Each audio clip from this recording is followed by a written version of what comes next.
Hello बच्चों, so let us listen to the question first. The question says the vessel shown in the figure has two sections of area A1 and A2. दे रखे हैं हमको बच्चों. Liquid of density R fills both the section up to height h. Neglecting atmospheric pressure, we have to pick the options. तो बच्चों अगर हम छोटा सा कॉन्सेप्ट हमारा याद रखें, बाहर अगर हम एटमोस्फेरिक प्रेशर लें तो h हाइट हम फ्लूइड में नीचे जाते हैं तो प्रेशर कितना हो जाता है. अगर हम इस पॉइंट पे बात करें, इस पॉइंट को अगर बच्चों हम से P पॉइंट ले लेते हैं तो प्रेशर एट पॉइंट P हम कितना लिख सकते हैं, P not plus row ji H. H depth पर अगर हम गए, यहाँ पे डेंसिटी बच्चों हमको R दे रखी है तो इसको लिख सकते हैं P not plus R G H.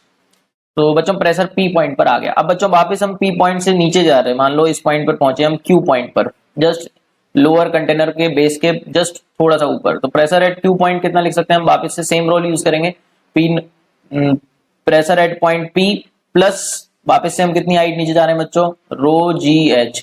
रो दे रखा है हमको R, तो ये हो जाएगा pressure at P plus R G H, जिसको हम प्रेशर एट P की वैल्यू हम निकाल चुके हैं. तो ये हो जाएगा P not plus two R G H. इस तरीके से हम बोल सकते हैं बच्चों. तो बच्चों यहाँ पर हमसे बोला है कि एटमॉस्फेरिक प्रेशर को नेग्लेक्ट करना है. इसका मतलब मैं P नॉट को नेग्लेक्ट कर सकता हूं. तो हमको Q पॉइंट पे प्रेशर मिल गया 2 RGH एंड P पॉइंट पर भी प्रेशर मिल जाएगा बच्चों RGH, जिसको हम नेग्लेक्ट कर देंगे. तो P पॉइंट और Q पॉइंट पे तो प्रेशर मिल गया है बच्चों. अब बच्चों उसने प्रेशर पूछा है हमसे बेस ऑफ द वेसल, तो बेस ऑफ द वेसल पे हम देख सकते हैं 2 RGH, बिल्कुल सही बात है. प्रेशर प्रेशर की बात हो गई बच्चों, ए ऑप्शन बिल्कुल सही. Weight of the liquid in the vessel is equal to 2HRG. ठीक, तो बच्चों हम मान लेते हैं वेट पूरे वेसल में W है हमारा, मतलब पूरे वेसल में जो वेट है लिक्विड का date is W.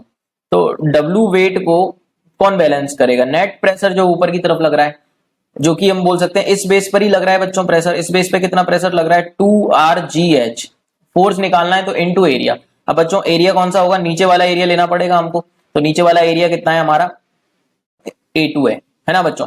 So A2.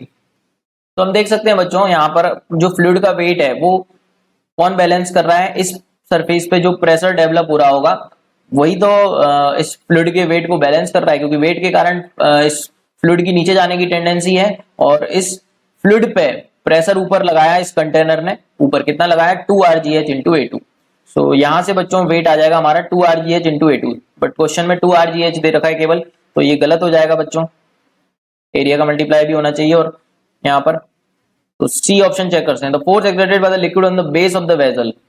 तो बेस ऑफ द वेसल पे कितना फोर्स लगेगा बच्चों, तो नेक्स्ट स्लाइड पर इसको सॉल्व करते हैं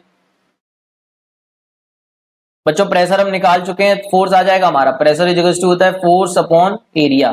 तो फोर्स निकालने को बोला है तो प्रेशर इनटू एरिया. तो बेस ऑफ द वेसल पे हमने प्रेशर निकाला 2RGH और एरिया दे रखा है A2. तो 2RGH into A2 will be the correct answer.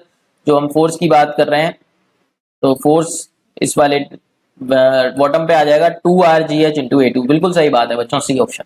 D option, the walls of the vessel at the level x exert a force H RG into A2 minus A1 downwards on the liquid. तो बच्चों let's check this option also. यहाँ पर हम next slide पर इस option को proceed करते हैं. या बच्चों देख सकते हैं हम यहाँ पर हमसे एक्स पॉइंट पर उसने प्रेशर पूछा है जो कंटेनर की वॉल्स ने लगाया लिक्विड पर. तो डायग्राम ड्रॉ करते हैं बच्चों. ये हमारा इस तरीके से दे रखा है हमको एक्स पॉइंट, यहाँ पर एक्स पॉइंट है बच्चों. तो हमसे पूछा है कि इस पॉइंट पे वॉल्स ऑफ द वेसल ने लिक्विड पे कितना डाउनवर्ड फोर्स लगाया.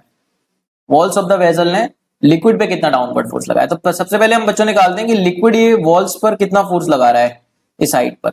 तो बच्चों जो भी प्रेशर इस पॉइंट पर डेवलप होगा, ये पॉइंट P माना था हमने और प्रेशर एट P पॉइंट हम निकाल चुके थे कितना, RGH.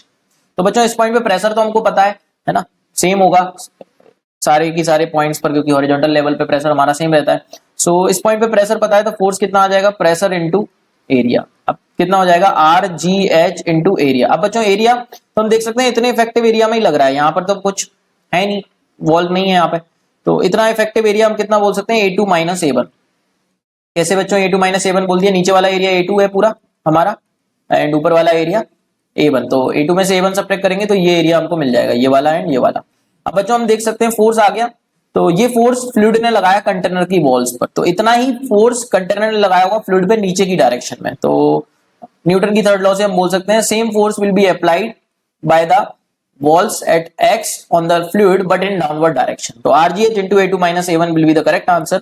Let's check the option D बिल्कुल सही आंसर है बच्चों। I hope you got the answer। Thank you so much and all the very best।